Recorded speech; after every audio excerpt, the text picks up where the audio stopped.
بسم اللہ الرحمن الرحیم۔ محترم ناظرین السلام علیکم۔ قرآن کریم میں حضرت یوسف علیہ السلام کے قصے کو احسن القصص یعنی بہترین قصہ کہا گیا ہے۔ حضرت یوسف علیہ السلام حران میں پیدا ہوئے۔ ان کی والدہ کا نام حضرت راحیل اور ان کے والد حضرت یعقوب علیہ السلام تھے۔ حضرت یعقوب علیہ السلام حران سے ہجرت کر کے کنعان چلے گئے، جہاں حضرت یعقوب علیہ السلام کی زندگی کا ایک طویل عرصہ گزرا۔ سفر کے دوران حضرت یوسف علیہ السلام کی والدہ حضرت راحیل اپنے دوسرے بیٹے حضرت بنیامین کو جنم دیتے وقت اس دنیا سے رخصت ہو گئیں۔ کنعان پہنچ کر ان کی خالہ اور ستیلی ماں لیا نے ان کی پرورش کی۔ لیا حضرت یوسف علیہ السلام اور بنیامین کو اپنے بچوں سے زیادہ توجہ دیتی تھی تاکہ ان دونوں بھائیوں کو ماں کی کمی محسوس نہ ہو۔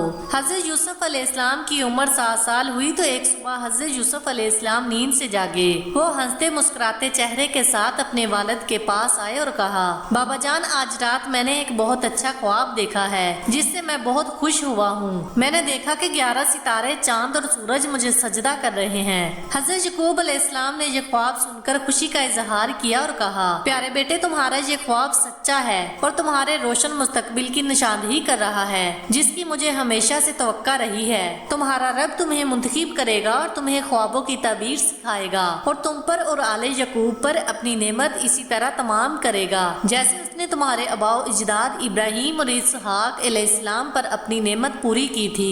بے شک تمہارا پروردگار علیم اور حکیم ہے۔ مگر حضرت یعقوب علیہ السلام نے انہیں نصیحت کی کہ یہ خواب اپنے بھائیوں کو نہ بتانا، کیونکہ ممکن ہے کہ وہ تم سے حسد کریں اور تمہارے خلاف کوئی منصوبہ بنائیں۔ چونکہ حضرت یوسف علیہ السلام اور بنیامین کی والدہ فوت ہو چکی تھی جس سے وہ بن ماں کے رہ گئے تھے۔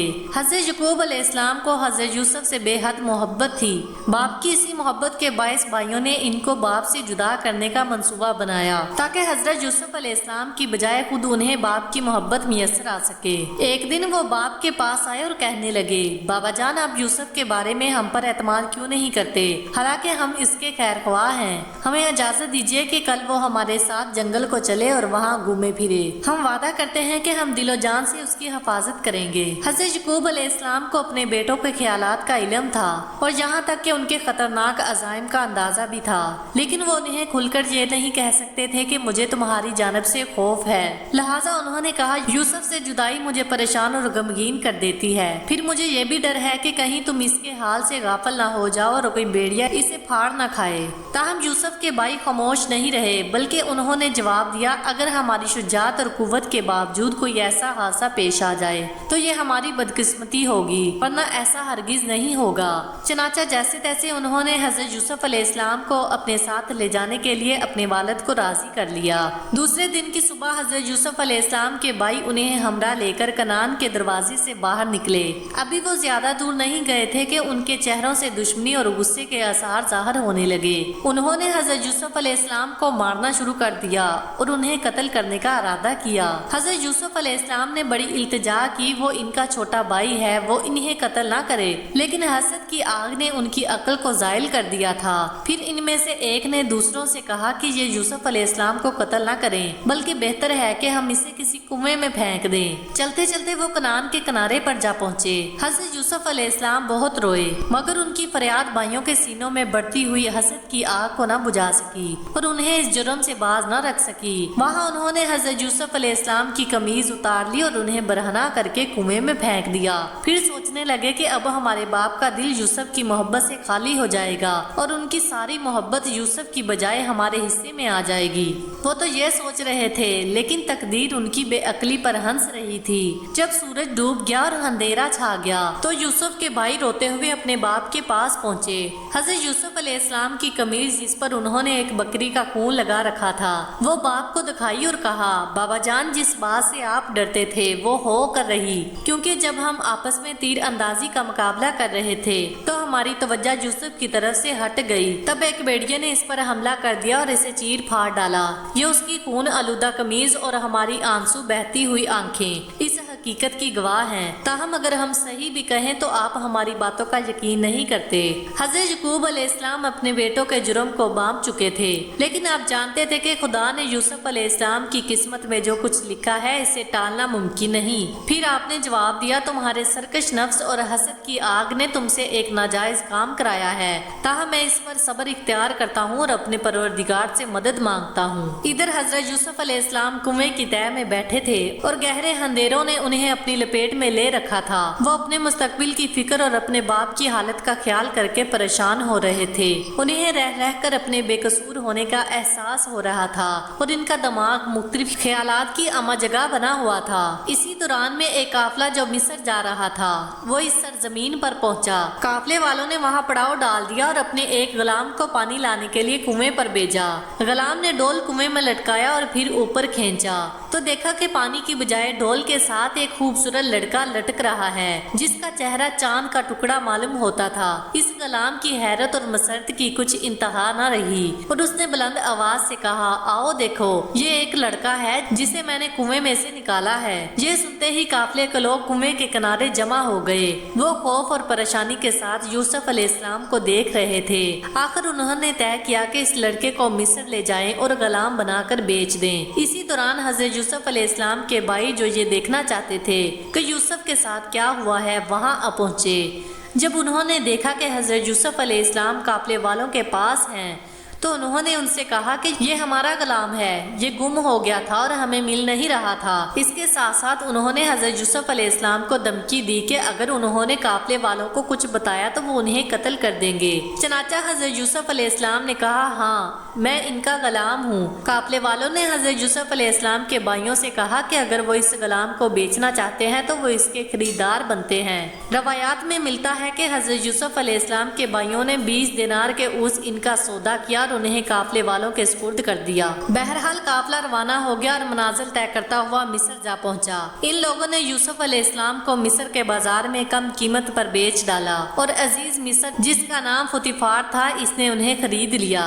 عزیز مصر نے اپنی بیوی سے کہا، میں دیکھتا ہوں کہ یہ کنانی جوان بڑا لائق اور شریف ہے، تمہیں چاہیے کہ اس کا پورا خیال رکھو اور اس کی خوشی اور آرام کے تمام وسائل مہیا کرو۔ مجھے امید ہے کہ وہ آئندہ ہمارے لیے سودمند ثابت ہوگا یا ہم اسے اپنا بیٹا بنا لیں گے۔ حضرت یوسف علیہ السلام کو عزیز مصر اور اس کے گھر والوں کی نظر میں بڑا بلند مقام حاصل ہو گیا۔ انہیں گھر کے تمام امور نیز غلاموں اور خادموں پر پورا اختیار حاصل ہو گیا اور ہر کام ان کی مرضی کے مطابق انجام پانے لگا۔ حضرت یوسف علیہ السلام عزیز مصر کے فوتیفار کے قصر میں پروان چڑھے اور جوان ہوئے۔ یوسف علیہ السلام خوبرو نوجوان تھے، جو بھی یوسف علیہ السلام کو دیکھتا ان کا دیوانہ ہو جاتا۔ جب عزیز مصر کی بیوی جس کا نام زلیخا تھا اس نے حضرت یوسف علیہ السلام کا بے پناہ حسن دیکھا، وہ بے اختیار ان کے عشق میں مبتلا ہو گئی، کیونکہ وہ اس کے گھر میں ہی رہتے تھے، اس لیے جب بھی اس کی نگاہ ان پر پڑتی اس کے سینے میں عشق کی آگ زیادہ شدت سے بھڑک اٹھتی۔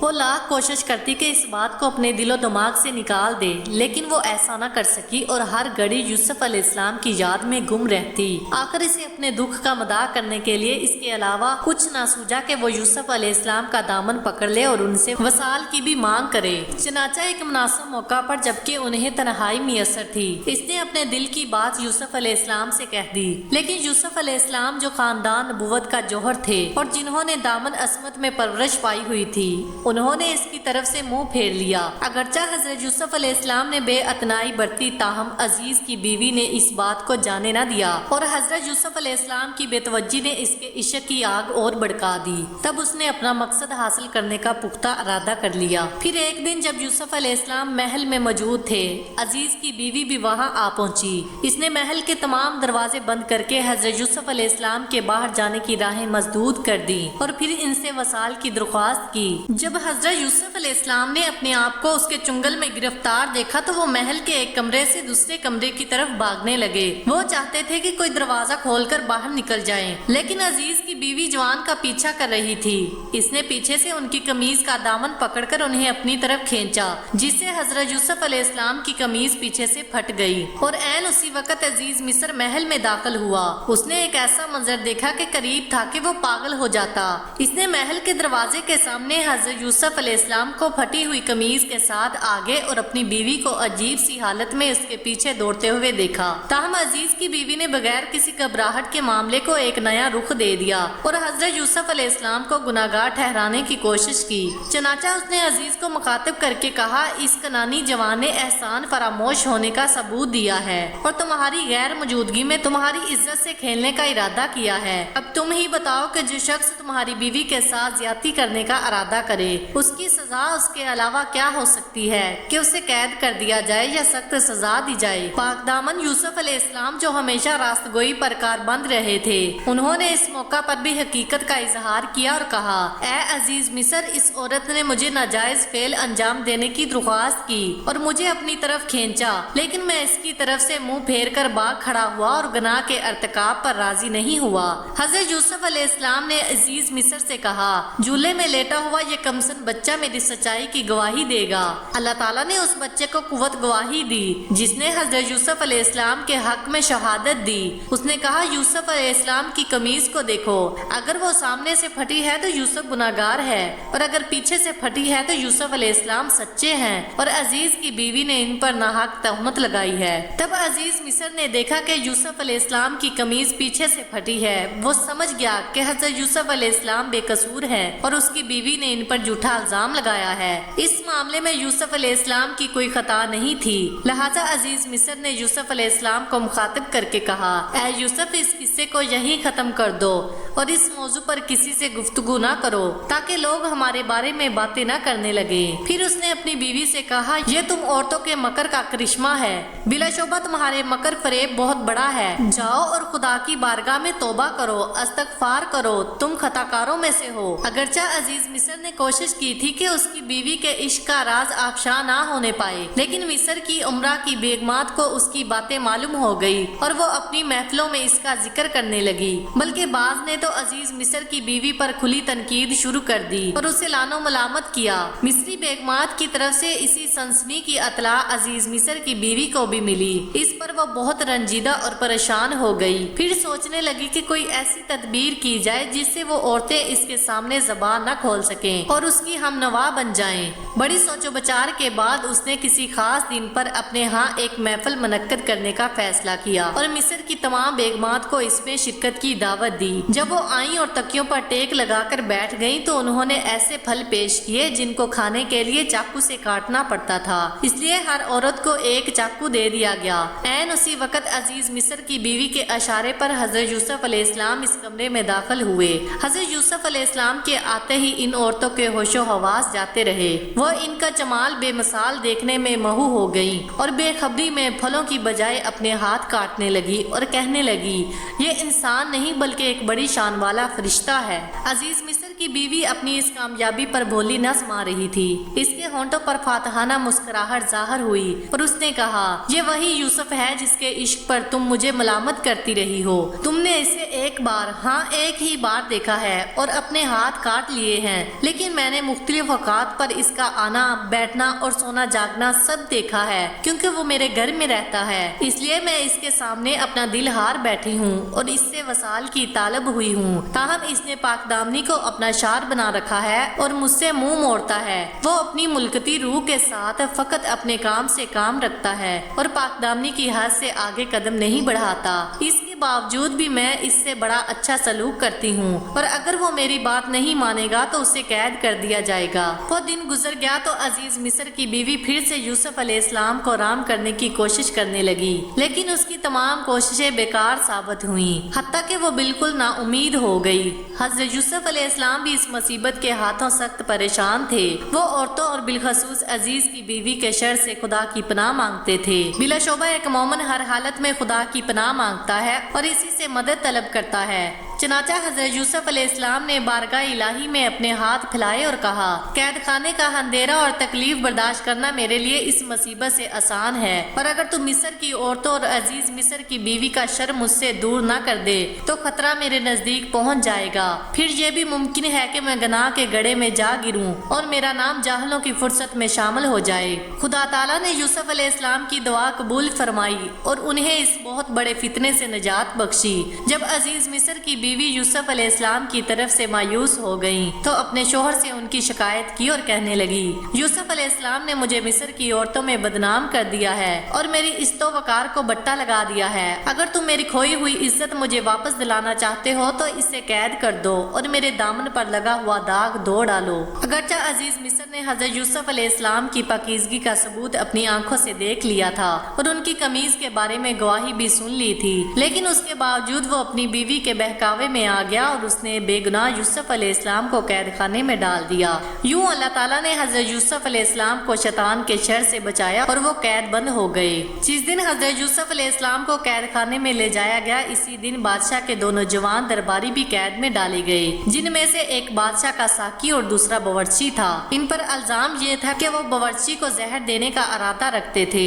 دوسرے دن وہ قیدی ساقی حضرت یوسف علیہ السلام کے پاس آیا اور کہنے لگا، میں نے خواب میں دیکھا ہے کہ میں بادشاہ کے لیے انگور کا جوس نچوڑ رہا ہوں۔ پھر اس کے ساتھی نے کہا، میں نے بھی خواب میں دیکھا ہے کہ میں نے کچھ روٹیاں سر پر اٹھا رکھی ہیں اور پرندے ان کو نوچ نوچ کر کھا رہے ہیں۔ پھر انہوں نے حضرت یوسف علیہ السلام سے اپنے خواب کی تعبیر پوچھی اور کہا، ہمیں نیک آدمی نظر آتے ہو اور تمہارے چہرے پر بزرگی کے آثار نمایاں ہیں۔ جب حضرت یوسف علیہ السلام نے دیکھا کہ یہ دو آدمی ان کی باتیں سننے پر آمادہ ہیں تو انہوں نے وقت کو غنیمت سمجھا اور قید خانے کے اندر ہی دین حق کی تبلیغ شروع کر دی۔ انہوں نے فرمایا، میں تمہارے خوابوں کی تعبیر تمہارا کھانا آنے سے پہلے بتا دوں گا۔ یہ علم بھی ان علوم میں سے ہے جن کی تعلیم خدا نے مجھے دی ہے، اور مجھے خوابوں کی تعبیر کا علم دیا ہے کیونکہ میں نے ان لوگوں کے دین سے منہ پھیر لیا ہے جو خدا پر ایمان نہیں رکھتے اور قیامت کے منکر ہیں۔ میں اپنے آباء و اجداد یعنی حضرت ابراہیم، حضرت اسحاق اور حضرت یعقوب علیہ السلام کے دین کا پیرو ہوں، اور ہمارے لیے یہ درست نہیں کہ ہم کسی کو خدا تعالیٰ کا شریک قرار دیں۔ اے میرے ساتھیو، تم ہی انصاف کرو کہ کیا یہ مختصر معبود اور بے قیمت بت بہتر ہے یا خدا واحد القہار بہتر ہے؟ یہ بت جن کی پرستش تم کرتے ہو صرف نام کے خدا ہے جن کو تم نے اور تمہارے آباء و اجداد نے نام دے دیا ہے، لیکن خدا کی طرف سے ان کی حقانیت کی کوئی دلیل نازل نہیں ہوئی۔ یہ چند جملے کہنے کے بعد حضرت یوسف علیہ السلام نے اپنی گفتگو جاری رکھی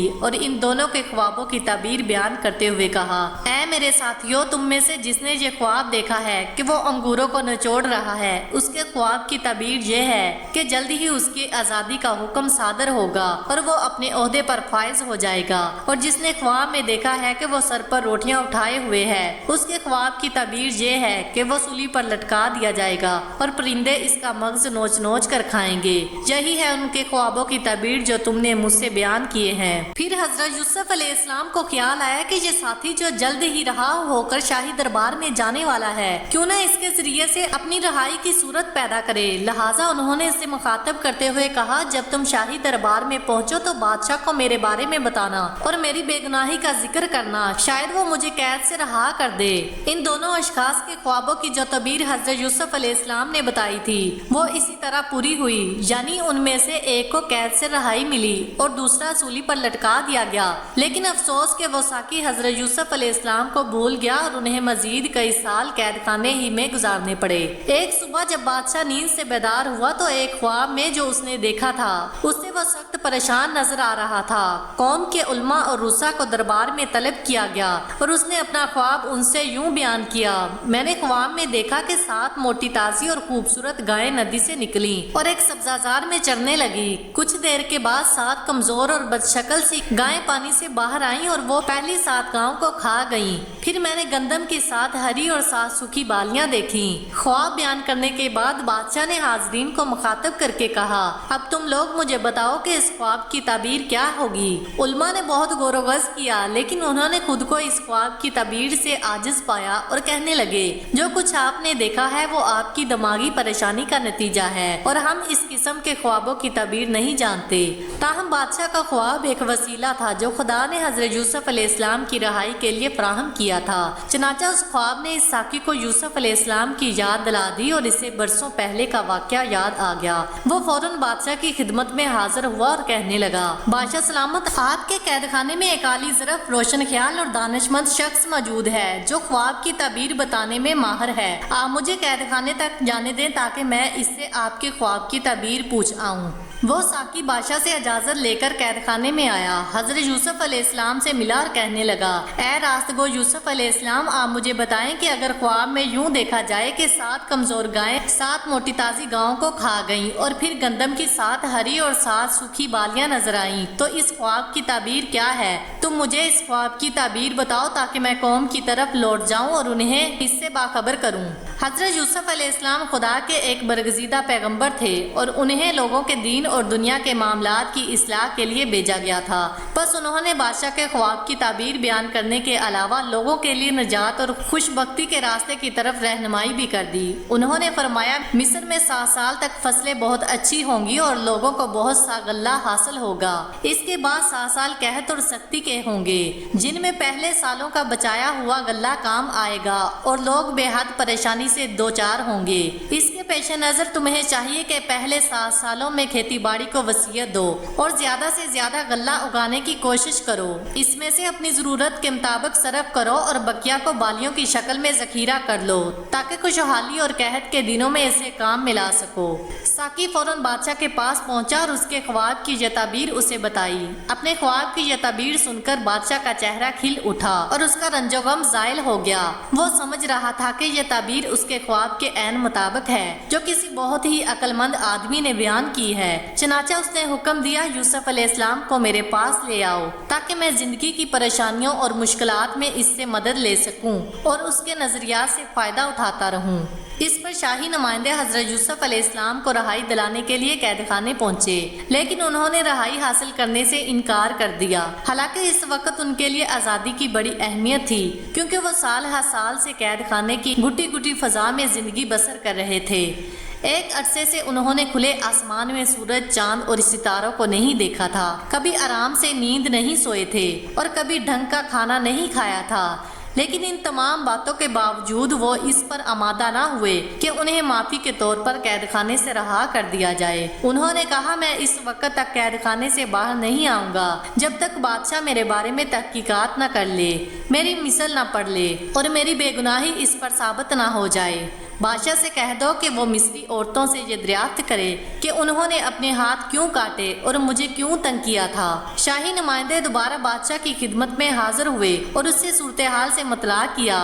بادشاہ نے مصر کی عورتوں کو، جن کے نام شاید حضرت یوسف علیہ السلام نے بتائے تھے، اپنے پاس بلایا اور ان سے ہاتھ کاٹنے کے بارے میں پوچھا۔ تب ان عورتوں کو حقیقت کا اعتراف کرنے کے علاوہ کوئی چارہ نظر نہ آیا اور انہوں نے متفقہ طور پر گواہی دی کہ یوسف علیہ السلام بے گناہ ہیں۔ عزیز مصر کی بیوی نے بھی اپنے گناہ اور یوسف علیہ السلام کی بے گناہی کا اقرار کر لیا، اور جو حضرت یوسف علیہ السلام عزت و آبرو کے ساتھ قید خانے سے باہر آئے۔ قید سے آزاد ہونے کے بعد حضرت یوسف علیہ السلام کو بادشاہ کے محل میں لایا گیا۔ بادشاہ بڑے اشتیاق کے ساتھ حضرت یوسف علیہ السلام کو دیکھنے کے منتظر تھا۔ جب کچھ دیر گزری تو آپ دربار میں آ پہنچے۔ بادشاہ نے آپ سے بڑی دیر تک باتیں کی اور انہیں عقل مند، روشن خیال اور قابل پایا۔ تب اس نے کہا، اے یوسف علیہ السلام، ہمارے دل میں آپ کی بڑی عزت ہے اور ہم آپ پر پورا بھروسہ کرتے ہیں۔ آپ جو عہدہ بھی پسند کریں ہم آپ کو اس پر تعینات کر دیں گے۔ حضرت یوسف علیہ السلام نے جواب دیا، آپ مجھے امور خوراک اور محکمہ مال کا ناظر مقرر کر دیں، کیونکہ میں یہ کام خوش اسلوبی سے انجام دے سکتا ہوں۔ بادشاہ نے فرمان جاری کیا کہ یہ عہدہ یوسف علیہ السلام کے سپرد کر دیا جائے۔ نیز درباریوں اور اہلکاروں کو حکم دیا گیا کہ وہ یوسف علیہ السلام کے احکام کی تعمیل کریں اور ان کے حکم کو شاہی حکم سمجھیں۔ اب حضرت یوسف علیہ السلام اپنے فرائض منصبی کو انجام دینے کے لیے کمر بستہ ہو گئے۔ وہ جانتے تھے کہ دریائے نیل چند سال تک تو لوگوں کی زمینیں اچھی طرح سیراب کرتا ہے، لیکن پھر اچانک ہی اس کے پانی میں کمی واقع ہو جاتی ہے اور خشک سالی کے آثار پیدا ہو جاتے ہیں۔ لہٰذا انہوں نے طے کیا کہ موقع سے فائدہ اٹھایا جائے اور لوگوں کو آئندہ سالوں میں رونما ہونے والے قحط اور تکلیفوں سے نجات دلائی جائے۔ چنانچہ آپ نے مملکت مصر کے مختلف علاقوں کا ایک طوفانی دورہ کیا تاکہ حالات سے واقفیت حاصل کرے اور کام کاج کے لیے ضروری وسائل فراہم کر سکیں۔ اس دورے میں انہوں نے جو زرخیز علاقے دیکھے وہاں کے کاشتکاروں کا معقول رقم فراہم کی تاکہ وہ اپنی زراعت کو وسعت اور ترقی دے سکیں اور پیداوار میں اضافہ ہو جائے۔ اس کے ساتھ ساتھ انہوں نے بڑے بڑے گودام تعمیر کرائے جن میں سے ہر ایک میں سینکڑوں من غلہ ذخیرہ کرنے کی گنجائش تھی۔ پہلے 7 سالوں میں حضرت یوسف علیہ السلام نے لوگوں کی ضرورت کے مطابق انہیں غلہ مہیا کیا اور جو باقی بچا اسے گوداموں میں ڈال دیا۔ اس طرح گودام غلے سے بھر گئے اور ادھر قحط کے سال بھی آ پہنچے۔ دریائے نیل میں پانی کی کمی واقع ہو گئی۔ حضرت یوسف علیہ السلام کی دور اندیشی اور تدبیر کے باعث مصر کے عوام نے قحط کے سالوں میں بھی بھوک اور تکلیف کا سامنا نہیں کیا۔ جب قحط کے سال شروع ہوئے اور دریائے نیل کی پانی کی کمی کرنے کی وجہ سے پانی کی کمی نے لوگوں کو پریشانی میں مبتلا کیا تو حضرت یوسف علیہ السلام نے اپنے گوداموں سے غلہ تقسیم کرنا شروع کیا۔ ہر شخص کو اس کی ضرورت کے مطابق اناج دیا جانے لگا اور اس منصوبہ بندی کی بدولت مصر کے لوگ بڑی مصیبت سے محفوظ رہے۔ جب قحط کی شدت بڑھ گئی تو مصر کے پڑوسی ممالک سے بھی لوگ اناج خریدنے کے لیے مصر آنے لگے۔ ان میں حضرت یوسف علیہ السلام کے اپنے بھائی بھی شامل تھے جو کنعان سے آئے تھے کیونکہ ان کے علاقے میں بھی قحط کی شدت تھی۔ یوسف علیہ السلام نے اپنے بھائیوں کو پہچان لیا لیکن انہوں نے انہیں نہیں پہچانا۔ حضرت یوسف علیہ السلام نے انہیں آزمائش میں ڈالنے کا فیصلہ کیا تاکہ وہ اپنی اصلاح کر سکیں۔ انہوں نے اناج دیا لیکن اپنے چھوٹے بھائی بنیامین کو اپنے پاس رکھنے کی شرط لگا دی۔ حضرت یوسف علیہ السلام نے اپنے بھائیوں کے ساتھ نرمی سے پیش آیا لیکن ان کے دل میں اپنے والد حضرت یعقوب علیہ السلام اور اپنے بھائیوں کے لیے محبت اور شفقت تھی۔ جب حضرت یوسف علیہ السلام نے اپنے بھائیوں کو ایک مرتبہ پھر آزمائش میں ڈال کر ان کی صداقت کو پرکھ لیا اور دیکھا کہ وہ اپنی غلطیوں کا احساس کر چکے ہیں تو انہوں نے اپنے آپ کو ظاہر کر دیا۔ وہ منظر بہت جذباتی تھا جب حضرت یوسف علیہ السلام نے اپنے بھائیوں کو بتایا کہ وہی یوسف ہیں جنہیں انہوں نے برسوں پہلے کنویں میں پھینک دیا تھا۔ بھائیوں نے شرمندگی اور پشیمانی سے معافی مانگی اور حضرت یوسف علیہ السلام نے انہیں معاف کر دیا۔ انہوں نے اپنے والد حضرت یعقوب علیہ السلام کو بھی مصر آنے کی دعوت دی۔ حضرت یعقوب علیہ السلام کی آنکھیں حضرت یوسف علیہ السلام کی جدائی میں اندھی ہو چکی تھی لیکن جیسے ہی انہوں نے حضرت یوسف علیہ السلام کا قمیص سونگھا ان کی بینائی واپس آ گئی۔ وہ اپنے بیٹوں کے ساتھ مصر روانہ ہوئے اور وہاں حضرت یوسف علیہ السلام سے ملے۔ حضرت یوسف علیہ السلام کے اس خوبصورت اور ایمان افروز قصے کا اختتام خاندان کے ملاپ پر ہوا اور حضرت یوسف علیہ السلام نے اپنے والدین کو شاہی دربار میں بٹھایا۔ یہ وہ خواب تھا جس کی تعبیر حضرت یوسف علیہ السلام نے برسوں پہلے دیکھی تھی کہ 11 ستارے، سورج اور چاند ان کے سامنے سجدہ کر رہے ہیں۔ یہ اللہ تعالیٰ کی قدرت کا ایک نشان تھا جس نے حضرت یوسف علیہ السلام کو صبر اور ایمان کی بدولت عزت اور رفعت عطا کی۔ یہ واقعہ ہمیں سکھاتا ہے کہ مشکلات کے باوجود اللہ کی راہ پر چلتے رہنا چاہیے اور آخرکار اللہ اپنے نیک بندوں کو سرفراز کرتا ہے۔ امید کرتی ہوں کہ آپ کو ہماری آج کی یہ ویڈیو اچھی لگی ہوگی۔ اگر اچھی لگی تو ویڈیو کو لائک کریں اور چینل کو سبسکرائب کریں تاکہ ہماری حوصلہ افزائی ہو۔ شکریہ۔